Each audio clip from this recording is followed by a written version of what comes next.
If you've been following creators for quite a few years now, then you were probably around for the rise of Snapchat and then the downfall. There was a time when creators were capturing their day-to-day life through their stories, posting what they were eating, where they were going, and who they were with. Whenever there was any kind of drama going on or something they needed to address, Snapchat was always the place to do it. That started to change when Instagram introduced in-app stories. You could now view someone's story and their Instagram feed all in one app, and it quickly became the go-to place for influencers and celebrities to stay connected with their audience. Well, times have once again changed, and so many creators are running back to Snapchat, and today we're going to talk about why. It's a mess, so let's get into it. Yesterday, I was watching Spilly's new video about the Ace family, and she pointed out how Austin and Catherine have completely disappeared from their channel. They haven't posted anything in nearly 3 months now, and that's definitely out of the ordinary for them. The Ace family were never like daily vloggers or anything like that, but we'd usually see at least one video a week from them. With no announcement about why they're not posting, many of their fans have been leaving comments about their lack of content, writing, "I used to watch y'all every day in 2018. I've seen they fell off a bit, but it's still nice to revisit old memories. Why don't you guys post no more? Man, I miss the old Ace family, the Ace family that would post every day and make good content." But the Ace family aren't on a social media break. They've just moved onto Snapchat. Both Austin and Catherine have been posting constantly over on Snap, kind of like mini daily vlogs. They're still showing their kids, they post about their birthdays and what they're up to. They're posting literally everything over there. Catherine has been on Snapchat for a long time now, but I feel like she's been posting more than ever before. She does Q&As and responds to her fans and does the whole daily vlog thing. Yeah, that's terrible. Wait, did I play ball or did you? What? You better post this. Oh, you better freaking post this. What did you get? I got 5. What? Please, you better freaking post. Oh my God, how terrible. How terrible. I can't post it. You are posting this. It's really non-stop content over there for them, which is a huge difference compared to their YouTube channel. But the Ace family aren't the only creators who've suddenly become completely focused on Snap. For a year now, we've been talking about David Dobrik and his sudden but expected exit from YouTube.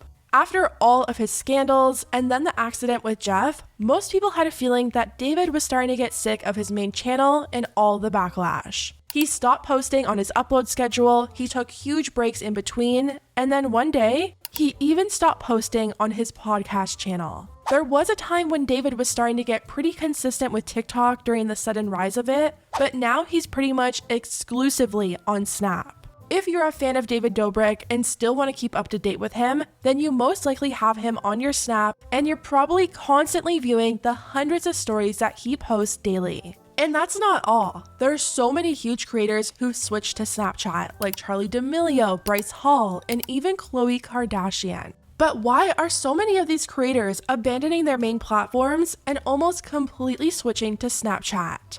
Well, the short answer is money.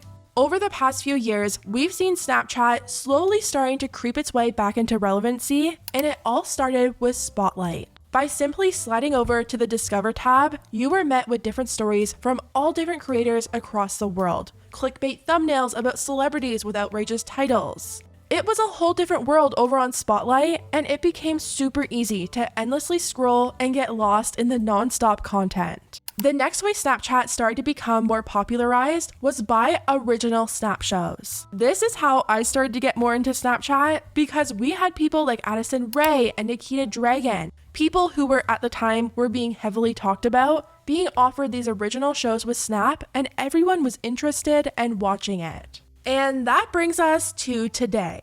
Over the past year, you've probably noticed more creators than ever before telling you to go follow them on Snapchat and them never missing a day of uploading stories. It seems so strange that this once abandoned app was all of a sudden becoming the #1 place for all these huge creators to be spending most of their time on.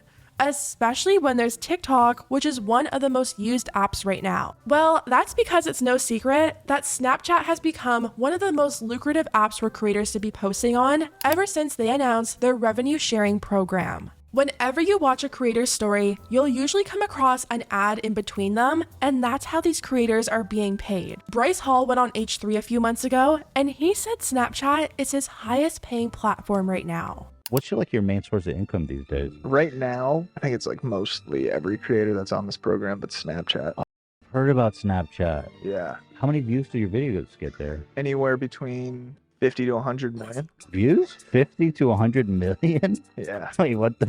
Some days it's like 300 million. And so Snapchat, they put ads in between the stories. I heard the CPM there's crazy. Oh, dude, it's amazing. It's the only platform that actually pays the creators. So are you doing like 7 digits plus from Snapchat?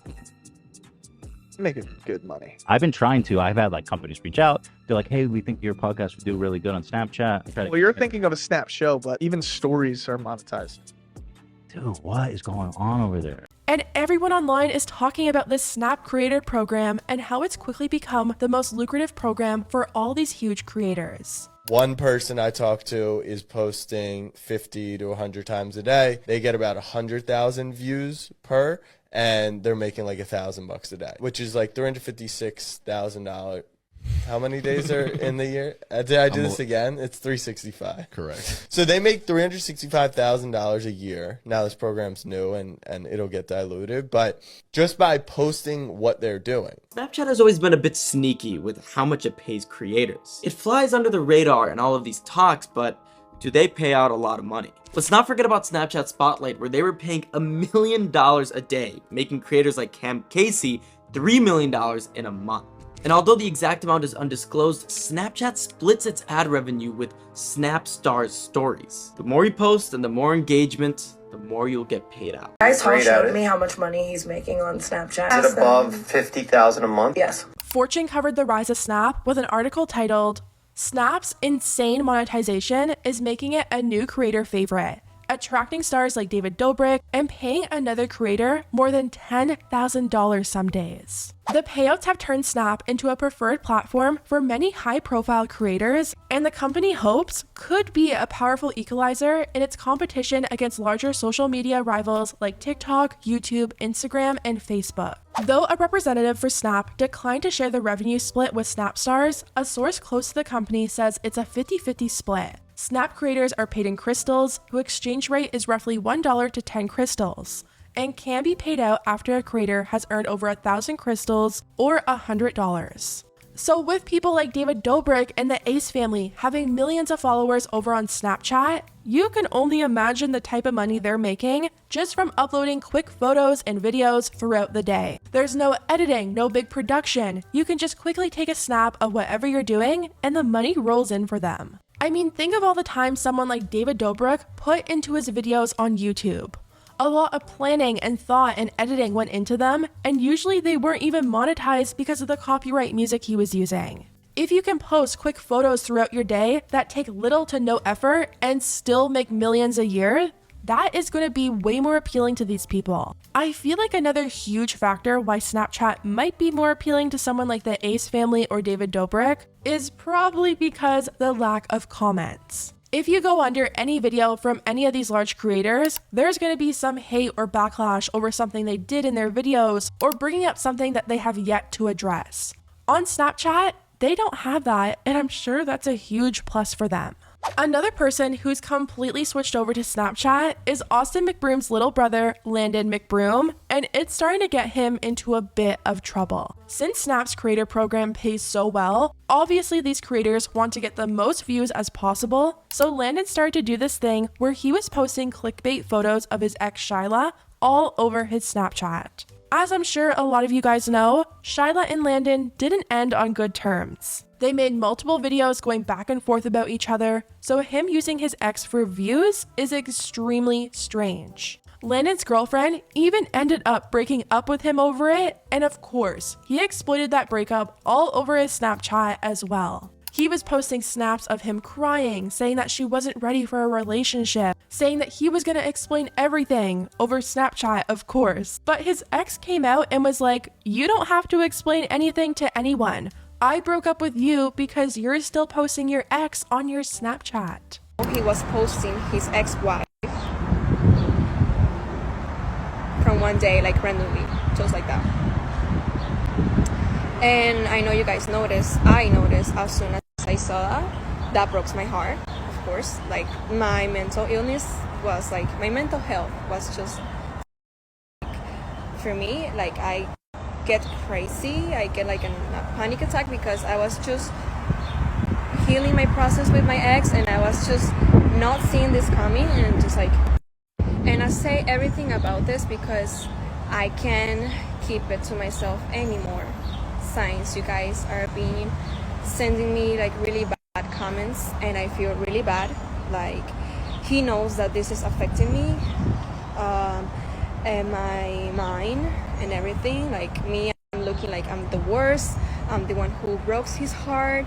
I'm the one like is the bad witch in this story when everything I did was being loyal, respectful, open my heart again and try give it a chance to everything. And everything I received was just not being respected. Like, me, I cannot accept him posting other girls just like that. So clearly Snap must be a huge priority for creators like Landon, who are putting Snap views over their actual relationships.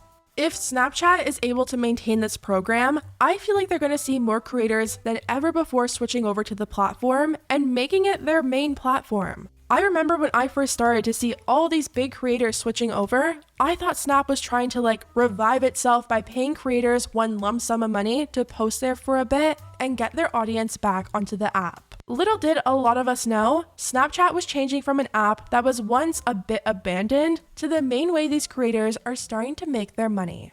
Anyways guys, let me know what you think about everything down below. Are you someone who once deleted Snap off your phone and maybe re-downloaded it because your favorite influencer started strictly posting on there? Or are you over Snap completely and them posting daily updates on there isn't enough to get you back on the app? Let me know and I'll see you next time.